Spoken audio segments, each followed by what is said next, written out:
ነገርኩ ነገሮች እነዚህ ናቸው ይጎዱና አሁን ደርሰንበት ላለን ትርምስ ሰላም የማራኪ ቤተሰቦች ከመንግስት እጅ አፈትልኮ የወጣው አዲስ መረጃ መነጋገሪያ ሆኗል። በብዙ ጥረት ተጠንቶ በሚስጥር ተይዞ የነበረና ኮፒ ያልተደረገ ነው የተባለው ይኸው ድብቅ መረጃ ከመንግስት እጅ አፈትልኮ መውጣቱ ተሰምቷል። ጉዳዩ ከፍተኛ የመንግስት ባለስልጣናት አንድ ከፍተኛ ወንጀል ውስጥ መዘፈቃቸውን የሚያጋልጥ በመሆኑ በእነዚሁ ባለስልጣናት መካከል ጭቅጭቅና ጸብ መፈጠሩ ነው የተነገረው። ያፈተለከውን ዝርዝር መረጃና ሚስጥር የወንጀሉን አይነትና ተሳታፊዎችን አሁን እንነግራችኋለን።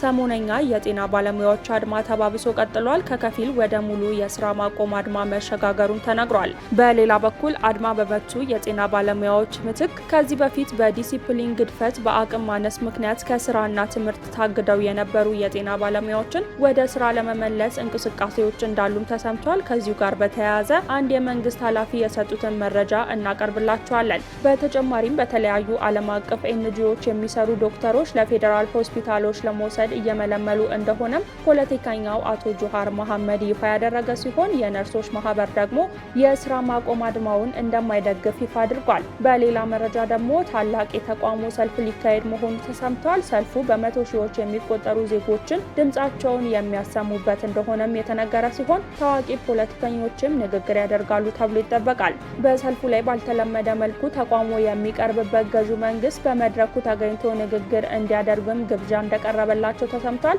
ንግግር የሚያደርጉት የመንግስት አካል ማን ናቸው? የሰልፉ መሪዎች እነማን ናቸው? የሰልፉ ቀንስ መቼና ስንት ሰዓት ነው? የሚሉትን ሀሳቦች ጨምሮ ሙሉ መረጃውን አሁን በዝርዝር እናቀርባለን።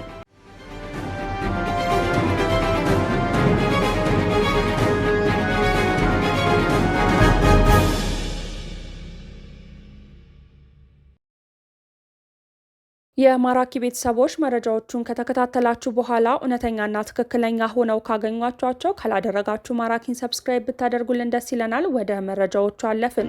ታላቅ የዲጂታል የተቃውሞ ሰልፍ ሊካሄድ ነው። በአሁኑ ወቅት ሀገራችን ያለችበት ሁኔታ ተከትሎም አብሮነት ኢትዮጵያ የተሰኘው ንቅናቄ በአይነቱ ልዩ የሆነና ታላቅ የተቃውሞ ትዕይንተ ህዝብ ጥሪ አስተላልፏል። ይህ ሰልፍ በመላው ዓለም የሚገኙ ኢትዮጵያውያን በአንድ የኢንተርኔት አደባባይ ላይ በመሰብሰብ ጦርነት ቁም ግፋቢ አገዛዝ ያብቃ ሰላም ይምጣ የሚል ድምጻቸውን በአንድነት ለማሰማት ያለመ ነው። አብሮነት ኢትዮጵያ በሰጠው መግለጫ ላይ እንዳመላክተው በአሁኑ ወቅት ሀገሪቱ ህልውናዋን በሚፈታተን ሁኔታ ውስጥ እንዳለች በመግለጫው ተመላክቷል። በስልጣን ላይ ያለው መንግስት የአንድ መንግስት ቀዳሚ ተግባር የሆነውን ሰላምን ማስፈንና የህግ የበላይነትን ማስከበር ባለመቻሉ የህዝቡንና የሀገሪቱን ህልውና ከፍተኛ አደጋ ላይ እንደጣለም ተነግሯል። በሌላ በኩል ከመንግስት በተቃራኒ የቆሙት ተቃዋሚ ኃይሎች ይህንን አካሄድ በብቃት በመታገል ለውጥ ለማምጣት የሚያስችል በቂ ትብብርና ጥንካሬ አላሳዩም የተባለ ሲሆን የሁለት ወገን ድክመት መፍትሄ ካላገኘ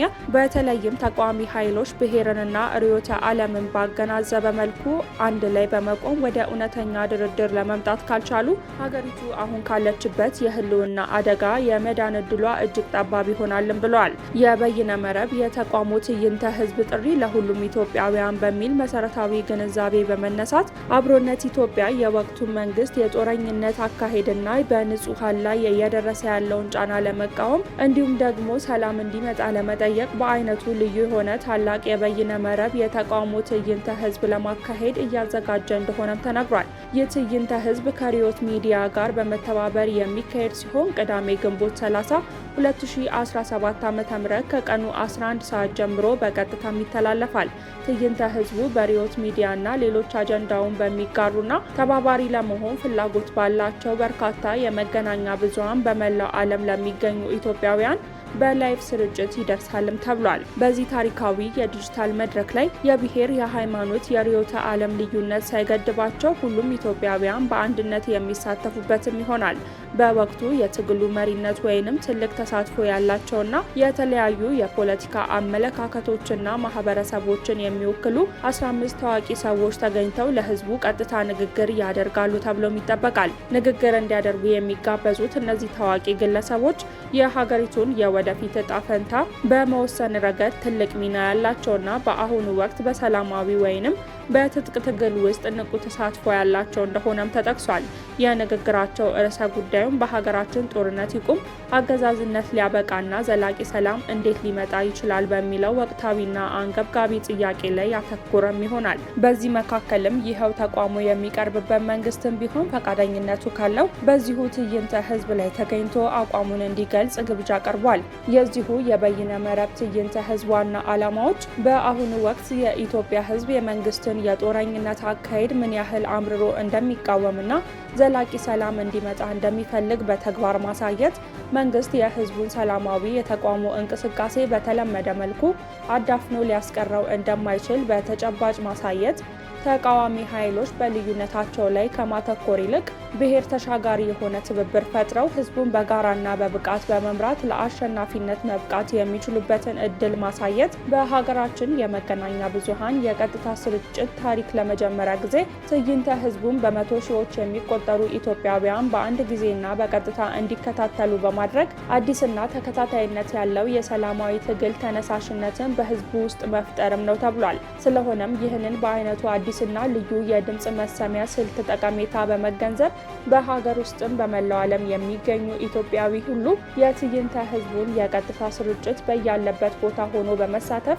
በመንግስት ላይ ያለውን ተቃውሞ በግልጽ እንዲያሳይ በታላቅ አክብሮትም ተጋብዟል። በመሆኑም በተቻለ መጠን ሁሉም ኢትዮጵያዊ በዩቲዩብ ወይንም ራምብል የቀጥታ ስርጭት ላይ በመሳተፍ አንድነቱንና የለውጥ ፍላጎቱን በተጨባጭ ቁጥር ማሳየትም ይጠበቅበታል። የዚህን ታላቅ ትዕይንተ ህዝብ ፋይዳ በመገንዘብ ህዝቡ በዕለቱ ራሱን ከሌሎች ተግባራት ነጻ በማድረግና የኢንተርኔት አገልግሎት የሚገኝበትን ሁኔታ አስቀድሞ በማመቻቸት የትዕይንተ ህዝብ ቀጥተኛ ተሳታፊ ሊሆን ይገባልም ተብሏል።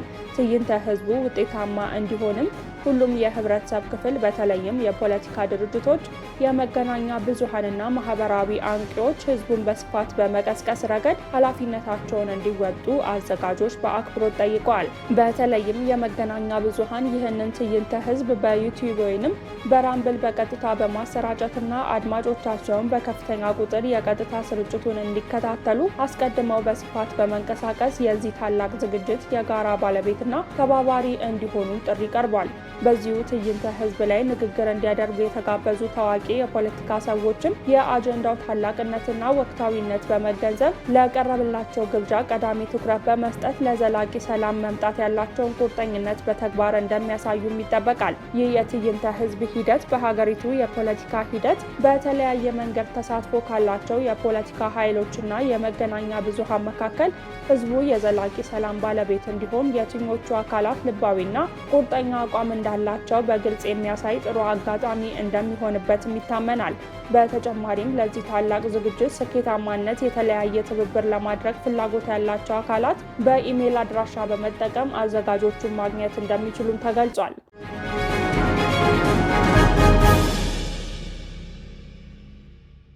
ተደጋጋሚ ማስጠንቀቂያዎች ቢለጠፉም የተመለሰ ባለሙያ የለም ተብሏል።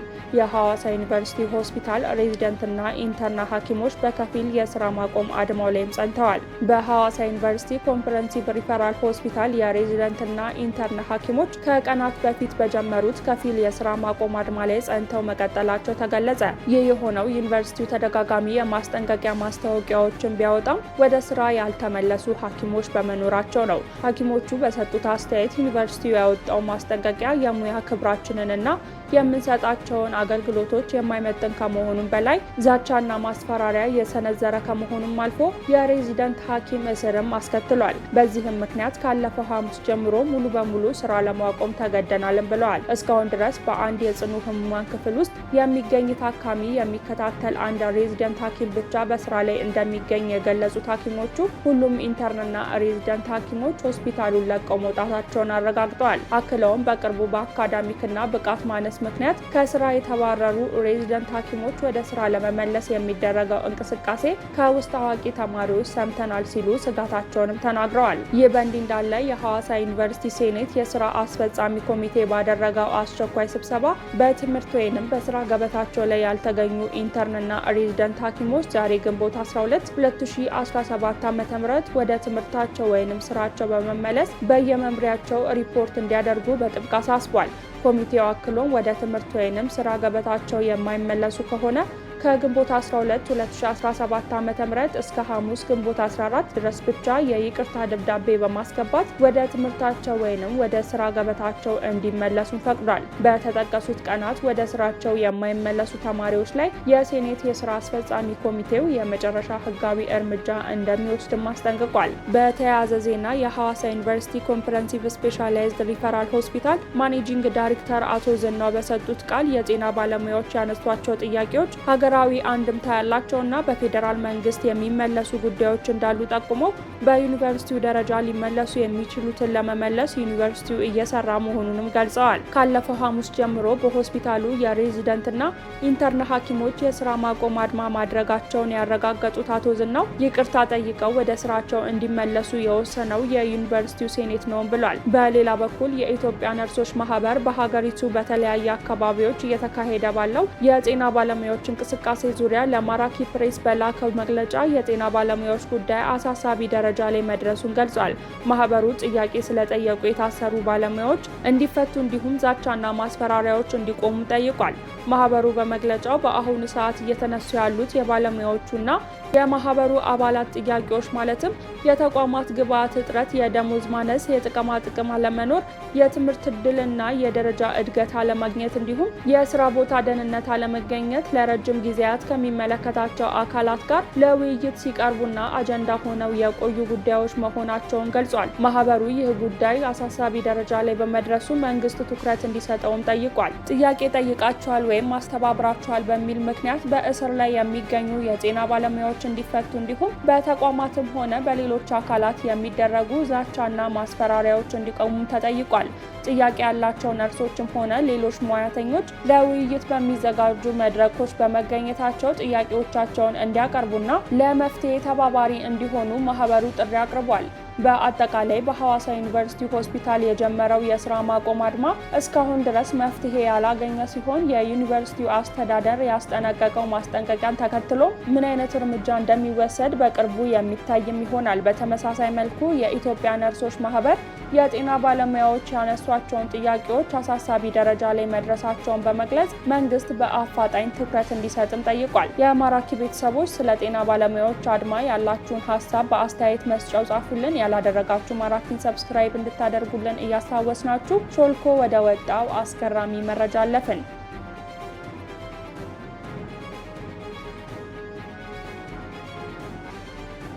ከፍተኛ ባለስልጣናት በሰፊው የህገወጥ የሰዎች ዝውውር መረብ ውስጥ መዘፈቃቸውን ሾልኮ የወጣው ሰነድ ይፋ አድርጓል። በትግራይ ክልል ከፍተኛ የመንግስት ባለስልጣናትና የጦር መኮንኖች በስፋት በተደራጀ የህገወጥ የሰዎች ዝውውር ወንጀል ውስጥ ተሳትፈዋል የሚል አሳሳቢ መረጃ የያዘ ሚስጥራዊ ሰነድ ይፋ መውጣቱ ክልሉን ወደ ከባድ የፖለቲካ ቀውስ ውስጥ ከቶታል። በማህበራዊ ሚዲያዎች በፍጥነት እየተሰራጨ ያለው ይህ ሰነድ ከከፍተኛ የጦር አመራሮች አንስቶ እስከ ታችኛው አስተዳደር እርከን ድረስ የሚደርሱ 231 ተጠርጣሪዎችን በስምና አድራሻቸው በመዘርዘሩ ከፍተኛ ድንጋጤና ቁጣን ቀስቅሷል። የዚህን አሳሳቢ ጉዳይ ይፋ መውጣቱን ተከትሎ የምስራቅ አፍሪካ ጉዳዮች አማካሪ ሚኒስተር የሆኑት አቶ ጌታቸው ረዳ በቅርቡ በፋና ቴሌቪዥን ቀርበው ስለ ሰነዱ ይዘት በሰጡት አስተያየትና ይፋ ባደረጉት መንገድ ላይ የትግራይ ጊዜያዊ አስተዳደር ፕሬዝዳንት ጽህፈት ቤት ከባድ ትችትም ሰንዝሯል። ጽህፈት ቤቱ የአቶ ጌታቸው ረዳ ንግግር የህግ የበላይነትን ከማረጋገጥ ይልቅ የትግራይን ህዝብ የትግል ታሪክን የሚያጣጥልና በቀልን ያዘለ ነው ሲልም አውግዟል። በተለይም ጽህፈት ቤቱ አቶ ጌታቸው በፌዴራል መንግስት ውስጥ በከፍተኛ የስራ ቦታ ላይ በነበሩበት ወቅት የተፈጸሙ ስህተቶችን ወደ ሌላ አካል ለማላከክ እየሞከሩ እንደሆነና አሁን ደግሞ ከሳሽ ለመሆን መሞከራቸውን በመተቸት ይህ ወደ ሚዲያ ፕሮፓጋንዳ የወረደ ኃላፊነት የጎደለው ተግባር ነው ሲልም ወቅሷል። ከዚህም በላይ ጽህፈት ቤቱ ሚኒስተሩ ህገወጥ የሰዎች ዝውውርን አስመልክቶ በብዙ ጥረት ተጠንቶ ወደ እጃችን የገባ ኮፒ ያልተደረገ ሰነድ ተገቢውን ተጠያቂነት ሳያረጋግጡ በማህበራዊ ሚዲያ እንዲሰራጭ በማድረጋቸው ከፍተኛ ቅሬታውን ገልጿል። በተጨማሪም ጽህፈት ቤቱ ይህ ኃላፊነት የጎደለው ተግባር ሊያጠቋቸው የፈለጓቸውን ግለሰቦች ላይ ብቻ ያነጣጠረ ሳይሆን ፍትህና ተጠያቂነትን እንዲያረጋግጥ የሚደረገውን እንቅስቃሴ የሚጎዳና በጥናቱ ተሳትፎ የነበራቸውን አካላትና ቤተሰቦቻቸውን ሳይቀር ለከፍተኛ አደጋ የሚያጋልጥ ነው ሲልም በምሬት ተናግሯል። ከዚህም አልፎ የጊዜያዊ አስተዳደሩ ፕሬዝዳንት በመሆናቸው ብቻ ያወቁትን እጅግ ሚስጥራዊ መረጃ እንደ አንድ የህዝብ ብሔራዊ ጉዳይ በጥንቃቄ እስከ መጨረሻው ድረስ መጠበቅ ሲገባቸው ለፖለቲካዊ ትርፍ ሲሉ ርካሽ በሆነ መንገድ ይፋ ማድረጋቸው ማንነታቸውን የሚያሳይ አሳዛኝ ተግባር ነው ሲል አቶ ጌታቸውን በከፍተኛ ቃል ወርፏል። ይሁን እንጂ አቶ ጌታቸው ረዳ ለፕሬዝዳንት ጽህፈት ቤቱ መግለጫ ወዲያውኑ ምላሽ በመስጠት የተጠናው ጥናት ተተንትኖ ወደ ተጨባጭ የህግ እርምጃ እንደማይገባ ስለተገነዘብኩኝ መረጃውን ለሚመለከተው ከፍተኛ የፌዴራል አካል ልኬዋለሁም ብሏል። አቶ ጌታቸው አክለውም በጥናት ሰነዱ ላይ በወንጀል ተሳትፏቸው የተጠቆሙ አንዳንድ ተጠርጣሪዎችን ከሀገር መሰወራቸውን በመግለጽ የጽህፈት ቤቱን ትችትም አጣጥለዋል። አቶ ጌታቸው በዚሁ ጉዳይ ላይ በሰጡት ተጨማሪ ማብራሪያ ሰው መሸጥ ለትግራይ ህዝብ የማይመጥን እጅግ አሳፋሪ ወንጀል ነው የሚል ግልጽ አገላለጽ በፕሬዝዳንት ጽህፈት ቤት በወጣው መግለጫ ላይ አለመኖሩን እጅግ ያሳዝናልም ብለዋል። ሚኒስተሩ አክለውም ይህ ሰነድ ከግለሰቦች ጋር ከማነጣጠር ይልቅ የህግ የበላይነትን ለማረጋገጥና ወንጀለኞችን ተጠያቂ ለማድረግ ያለመ ነው ሲሉ አጽንኦትም ሰጥተውበታል። በመጨረሻም በጥናት ሰነዱ ላይ በግልጽ የተቀመጠውን እውነት ነው ጥቂት ወንጀለኞችን ለመከላከልና ስልጣናቸውን ለማስጠበቅ ሲባል በሰፊው የትግራይ ህዝብ ስም መነገድ ሊቆም ይገባል ሲሉም ጥሪያቸውን አስተላልፈዋል። ከቅርብ ቀናት ወዲህ በማህበራዊ ሚዲያዎች ከፍተኛ መነጋገሪያ የሆነው ይህ ሚስጥራዊ ሰነድ 69 ገጾች ያሉት ሲሆን በአራት ዋና ዋና ክፍሎች የተደራጀም ነው። ሰነዱ በዋናነት በትግራይ ክልል ውስጥ የተካሄደውን በስፋት የተደራጀ የህገወጥ የሰዎች ዝውውር፣ በአብዛኛው ከኤርትራ ወደ ተለያዩ ሀገራት የሚደረገውን ዝውውር የሚያካትትና ከዚህ ጋርም ተያያዥነት ያላቸውን ሌሎች ከባድ የወንጀል ድርጊቶችን በጥልቀት ይመረምራል። በጥናቱ ሂደት የተለዩና በሰነዱ በዝርዝር የተካተቱ የወንጀል ተግባራትም ስልጣንን ያለ አግባብ መጠቀም፣ በወንጀል የተገኘን ገንዘብ ህጋዊ አስመስሎ መያዝና ማዘዋወር፣ ሰው ማፈንና መሰወር፣ በህገወጥ መንገድ ሰዎችን ከሀገር ወደ ሀገር ማዘዋወር፣ የመንግስትን ስራ ምቹ ባልሆነ መንገድ መምራት፣ ኃላፊነትን ባልተገባ መንገድ መጠቀም፣ ሙስናና ሌሎችም ወንጀሎች ተጠቅሰዋል። በተጨማሪም ሰነዱ በህገ ወጥ መንገድ የተዘዋወሩ ኤርትራውያንን ስም ዝርዝር፣ የተዘዋወሩትን ትክክለኛ ቦታና ቀን፣ በሀገሪቱ ውስጥ ያረፉባቸው የተለያዩ ሆቴሎች እንዲሁም ለዚሁ ህገወጥ ዝውውር ገንዘብ ገቢ የተደረገባቸው ዝርዝር የባንክ ሂሳብ ቁጥሮች ሳይቀር በግልጽም አስፍሯል። የጥናት ቡድኑ ይህንን መረጃ ለማረጋገጥ የሰዎች ምስክርነት፣ የተለያዩ የድምጽ ቅጂዎችን እንዲሁም በድብቅ የተነሱ ምስሎችን እንደ ጠንካራ ማስረጃ ማካተቱ ሰነዱ ያብራራል። አቶ ጌታቸው በቅርቡ ከፋና ቴሌቪዥን ጋር በነበራቸው ቆይታ በቀንደኛ ተጠርጣሪነት በሰነዱ ውስጥ ከተጠቀሱት ከፍተኛ መኮንኖች መካከል አንዱ የሆኑት ጄኔራል ተወልደ ገብረትንሳኤ በቅርቡ ከሀገር መውጣታቸውን በግልጽ መናገራቸው ለጉዳዩ ያለው አሳሳቢነትን የበለጠም ያሳያል። የሾልኮ የወጣው እጅግ አሳሳቢ ሚስጥራዊ ሰነድ በትግራይ ክልል ውስጥ ከፍተኛ የፖለቲካ ትርምስና የህዝብ ቁጣን የፈጠረ ሲሆን የክልሉ መንግስትና የፌዴራል መንግስት ይህንን ከባድ ወንጀል ለመቆጣጠርና ተጠርጣሪዎችን ለህግ ለማቅረብ ምን አይነት አስቸኳይ እርምጃዎችን እንደሚወስዱ በብዙዎች ዘንድ በከፍተኛ ትኩረት እየተጠበቀም ይገኛል። ነገርኩ ነገሮች እነዚህ ናቸው የጎዱን። አሁን ደርሰንበት ላለን ትርምስ፣ ስርዓት አልባነት ምክንያት የሆኑት እነዚህ ነገሮች ናቸው። ክቡራትና ክቡራን ተመልካቾቻችን ለዛሬ ያዝንላችሁ መረጃዎች እነዚህን ይመስሉ ነበር። ካላደረጋችሁ ማራኪን ሰብስክራይብ ብታደርጉልን ደስ ይለናል። በቀጣይ በሌሎች መረጃዎች እስከምንገናኝ ድረስ ደህና ቆዩን።